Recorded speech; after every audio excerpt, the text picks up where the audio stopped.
Israël a l'intention de prendre le contrôle de la bande de Gaza sans pour autant la gouverner ou la garder, c'est ce qu'a annoncé le Premier ministre israélien ce jeudi. Mais alors en quoi consiste ce plan et pourquoi est-il autant critiqué? Salut, c'est Samy, j'espère que vous allez bien. Avec le reste de l'équipe, on prend le relais pendant les vacances d'Hugo et c'est le sujet à la une d'aujourd'hui. C'est dans une interview accordée à la chaîne américaine Fox News que Benjamin Netanyahou a accordé son intention de prendre le contrôle intégral de la bande de Gaza. Son plan visant notamment à vaincre le Hamas a été validé dans la nuit de jeudi à vendredi par le cabinet de sécurité israélien. Selon un communiqué officiel, l'armée israélienne se prépare à occuper d'abord la ville de Gaza, la principale agglomération de l'enclave palestinienne, tout en distribuant une aide humanitaire à la population civile en dehors de zones de combat. L'opération menée par l'armée israélienne pourrait durer plusieurs mois. Ce plan, approuvé à la majorité, repose donc sur 5 principes. Le premier, c'est le désarmement du Hamas. L'objectif affiché, c'est donc d'éradiquer les capacités militaires du mouvement palestinien. Celui-ci est déjà affaibli par la mort de plusieurs de ses chefs et la destruction d'une grande partie de son arsenal depuis le début de l'offensive israélienne à Gaza en octobre 2023. Le deuxième objectif affiché, c'est le retour de tous les otages israéliens vivants ou morts. Sur les 251 personnes enlevées par le Hamas lors des attaques en Israël le 7 octobre 2023, 49 sont toujours détenues à Gaza, dont 27 sont présumées mortes selon l'armée israélienne. Le troisième objectif, c'est la démilitarisation complète de la bande de Gaza. Je le disais, Israël souhaite que le Hamas dépose les armes, mais le plan prévoit aussi d'éliminer les autres milices armées dans la bande de Gaza, comme le djihad islamique palestinien, qui est la deuxième faction armée de la bande de Gaza. L'objectif serait aussi de se débarrasser des missiles et des roquettes du Hamas, ainsi que des tunnels que le Hamas a construits, notamment pour faire entrer des armes clandestinement sur le territoire. Le plan prévoit aussi le contrôle sécuritaire israélien dans la bande de Gaza, donc le maintien d'une présence militaire pour éviter toute nouvelle attaque. Concrètement, Israël souhaite mettre en place un périmètre de sécurité, mais Benjamin Netanyahou a néanmoins précisé sur Fox News qu'Israël n'a pas la volonté ni de garder ni de gouverner directement le territoire palestinien, ce qui nous mène au cinquième principe approuvé dans ce plan, la mise en place d'une administration civile alternative. Pour Benjamin Netanyahou, il est impossible de garder le Hamas à la tête de la bande de Gaza et il faut, je cite, passer le relais à des forces arabes qui gouverneront sans menacer Israël et en offrant une vie agréable aux habitants de Gaza. En tout cas, selon la chaîne américaine NBC, des images satellites montrent une accumulation de matériel et de troupes israéliennes près de la frontière, laissant présager une opération terrestre imminente. Mais alors quelles ont été les réactions suite à l'annonce de ce plan très controversé? Déjà, ce qu'on peut rappeler, c'est que ce plan intervient dans un contexte de crise humanitaire extrême dans la bande de Gaza. Actuellement, plus de 86% de la bande de Gaza est militarisée par Israël et soumise à des ordres d'évacuation, selon le Bureau de coordination des affaires humanitaires de l'ONU. Sur place, la bande de Gaza est menacée d'une grave crise de famine généralisée selon l'ONU et la population est totalement dépendante de l'aide humanitaire, qui est insuffisante d'après les humanitaires. Selon l'OMS, depuis janvier, 99 personnes sont mortes dans la bande de Gaza à cause de la malnutrition, dont 29 enfants de moins de 5 ans. Ces chiffres sont d'ailleurs probablement sous-estimés selon l'organisation. D'après l'ONU, plus de 500 000 personnes, soit près d'un quart de la population de Gaza, vivent dans des conditions proches de la famine. Depuis octobre 2023, plus de 61 000 personnes ont été tuées dans l'enclave palestinienne, en majorité des civils selon les données du ministère de la Santé du Hamas, la seule source disponible sur place dont les données sont jugées fiables par l'ONU. En tout cas, plusieurs ONG internationales dont Human Rights Watch, Amnesty International ou encore Médecins sans frontières accusent Israël de mener une campagne de punition collective à Gaza, pouvant s'apparenter à un génocide, au regard de l'ampleur des destructions et du nombre de victimes, dont de nombreuses femmes et enfants. Plusieurs pays, notamment l'Espagne et l'Afrique du Sud, ont également publiquement soutenu ces accusations ou saisi la Cour internationale de justice. Israël les rejette catégoriquement, les considérant comme infondées, politiquement motivées et déconnectées du contexte de guerre, et affirme agir dans le cadre du droit international pour neutraliser le Hamas et sécuriser ses citoyens. Mais pour en revenir au plan présenté par Israël, le Hamas l'a vivement dénoncé, accusant Israël d'un nouveau crime de guerre qui coûtera cher à Israël. En Israël, l'annonce faite par Benjamin Netanyahou ne fait d'ailleurs pas l'unanimité, elle a notamment déclenché des manifestations à Tel Aviv et à Jérusalem. Le Forum des familles d'otages, qui est la principale association de familles, a dénoncé le plan de Netanyahou, estimant qu'il venait à abandonner les otages tout en ignorant complètement les avertissements répétés de la direction militaire et la volonté claire de la majorité du public israélien. Yair Lapid, le chef de l'opposition, a quant à lui qualifié la décision du Premier ministre de catastrophe qui va entraîner beaucoup d'autres catastrophes. Selon lui, ce plan va causer la mort des otages, celle de nombreux soldats, coûter des dizaines de milliards aux contribuables israéliens et provoquer une faillite diplomatique. Sur la scène internationale, l'ONU a condamné fermement ce nouveau plan israélien, affirmant qu'il doit être immédiatement stoppé. Selon le haut-commissaire aux droits de l'homme, cette opération va à l'encontre de la décision de la Cour internationale de justice, selon laquelle Israël doit mettre fin à son occupation dès que possible et risque de mener à plus de meurtres, plus de souffrances insoutenables, des destructions insensées et des crimes atroces. Le Premier ministre ministre britannique a lui aussi appelé Israël à reconsidérer ce plan qu'il a qualifié d'erreur, tandis que la Turquie a appelé la communauté internationale à intervenir. Le chancelier allemand a quant à lui annoncé la suspension de l'exportation des armes qu'Israël pourrait utiliser à Gaza. Du côté de l'Union européenne, Ursula von der Leyen, la présidente de la Commission européenne, l'une des principales instances de l'UE, a appelé Israël à revenir sur son plan pour Gaza. Le président du Conseil européen, une autre instance de l'UE, a quant à lui estimé que la décision israélienne doit avoir des conséquences sur les relations UE-Israël, sans donner plus de détails. On continuera évidemment à suivre tout ça, en tout cas l'annonce de Benjamin Netanyahou a été faite alors que la pression internationale est de plus en plus importante sur Israël et qu'une dizaine d'États, dont la France, le Canada, le Royaume-Uni, ont récemment annoncé leur volonté de reconnaître officiellement l'État de Palestine en septembre lors de l'Assemblée générale de l'ONU. Côté français, le ministre des Affaires étrangères Jean-Noël Barrot avait déclaré que cette reconnaissance est une manière de soutenir la solution à deux États, avec donc un État israélien et un État palestinien qui coexistent côte à côte. Selon lui, cette décision n'est donc pas une récompense pour le Hamas qui a toujours refusé cette solution. Plusieurs pays arabes ont d'ailleurs exclu la possibilité pour le Hamas, qui est au pouvoir de 2007, de continuer à gouverner la bande de Gaza, mais pour le moment, difficile de savoir qui pourra gouverner l'enclave à terme. On continuera donc à suivre tout ça, je vous laisse avec Léa pour les actualités en bref.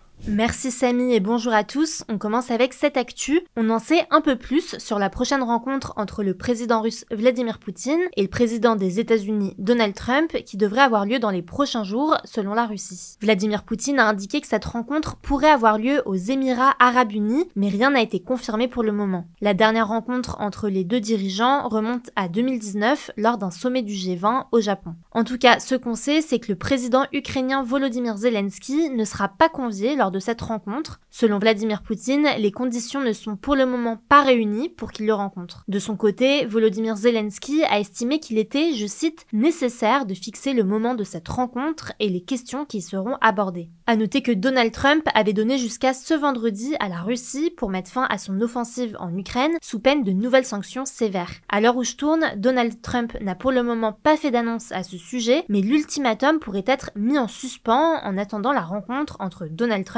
et Vladimir Poutine. On suivra ça. Deuxième actu, en France, le Conseil constitutionnel, qui est chargé de vérifier qu'une loi est conforme à la Constitution, donc la norme suprême du pays, a censuré ce jeudi la réintroduction de l'acétamipride prévue par la loi du plomb, qui était une disposition clé de cette loi agricole. La réintroduction de cet insecticide interdit en France depuis 2018 était réclamée par plusieurs producteurs agricoles, notamment de betteraves et de noisettes. Le problème, c'est qu'elle est très contestée pour son impact nocif sur la biodiversité. Le Conseil constitutionnel a donc finalement jugé que cette réintroduction était contraire à la Charte de l'environnement, un texte adopté en 2005 qui reconnaît des droits et des devoirs fondamentaux liés à la protection de l'environnement. Le Conseil a d'ailleurs aussi mis des réserves sur une autre disposition de la loi du plomb qui souhaite faciliter l'installation de méga-bassines, donc des bassines de stockage d'eau pour l'irrigation agricole. Selon l'Élysée, Emmanuel Macron promulguera le texte tel qu'il a été remanié par le Conseil constitutionnel. La loi du plomb ne fera donc pas l'objet d'une nouvelle lecture à l'Assemblée nationale comme c'était envisagé et l'utilisation d'acétamipride restera interdite en France pour le moment. Et d'ailleurs, tant qu'on parle du Conseil constitutionnel, celui-ci a aussi validé ce jeudi le texte sur la réforme du scrutin municipal à Paris, Lyon et Marseille à moins d'un an des élections municipales qui se tiendront en 2026. Concrètement, dans ces villes-là, il y aura un système de double élection